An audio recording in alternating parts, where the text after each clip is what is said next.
This is from Lenny Bruce,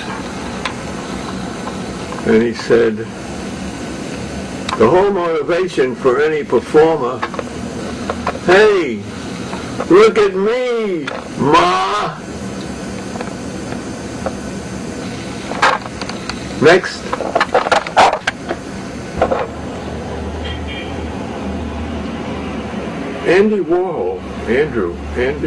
Anatole, I'm sorry. One of the great figures in American art, recent American art, one of the great artists, considered by some. I consider him one of the great con artists that ever lived. And this is a great moment in the history of art. It was a cache of pre-owned Warhols recently discovered and at a surreal price. I think Ambrose Bierce had this figured out around the turn of the 19th, 20th century. In his Devil's Dictionary, he defined art. Art. This word has no definition. Its origin is related as follows by the ingenious Father Gasalatska Jape, S.J., Society of Jesus. One day a wag, what would the wretch be at? Shifted a letter of the cipher R-A-T, rat, and said it was a god's name.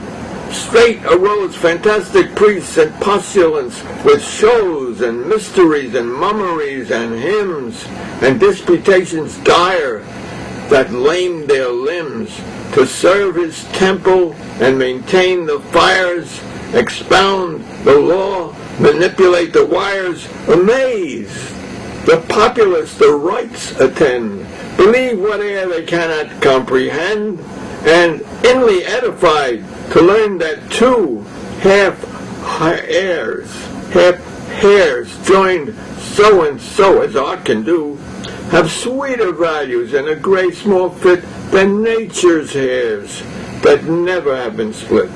Bring cates, that's expensive food, and wines for sacrificial feasts, and they sell their garments to support the priests. Next. All right, one other thing. Frank Lloyd, not Frank Lloyd Wright, in 1978, had this wonderful remark. It's one sentence. If it sells, it's art. Next. Another from the book of Perverbs. This is a Jewish proverb from Tosefta Sanhedrin, circa 200 A.D.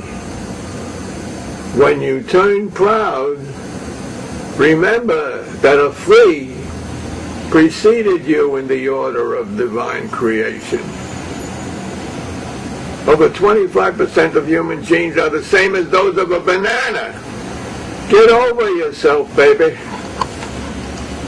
Next. This is a cooperation by myself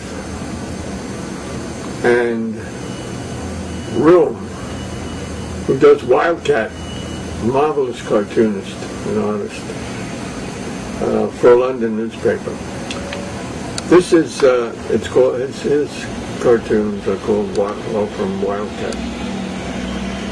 This is a short history of the human race. Although they gorge, that's in Africa, you know, we're all Africans. Although they gorge, the human race blinks. Although they gorge, the human race blinks. Grease, the human race stinks. I keep thinking it's Thursday. Grease, the human race stinks. The invention of gunpowder, the human race kings. The invention of gunpowder, human race kings. World War I, the human race stinks. World War I, the human race stinks. World War II, the human race shrinks. World War II, the human race shrinks. World War what? World War III, the human race extincts. World War III, the human race extincts.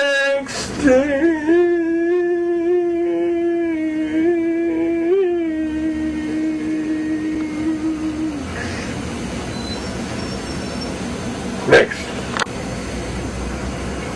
So what does this all add up to in our current election year? Well, I think, how about impeach the president generic? Why should we stop for just this guy? That would destroy democracy. What democracy? It was never intended to be a democracy. Only 10% of the people could vote for the Constitution. The best part are the amendments. What kind of a document is that? You had owned property to vote. And until 1912, you had owned property to vote for senator.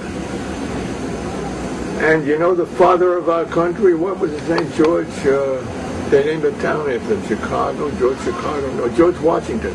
He owned 216 slaves when he freed us. Who did he free? Oh, he freed the American ruling classes, which didn't want to be governed by the British ruling classes.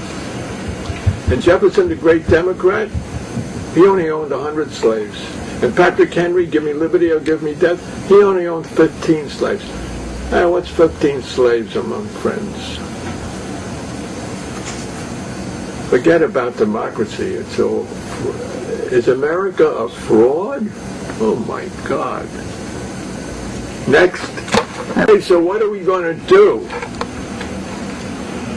You know, a song a day keeps hell away.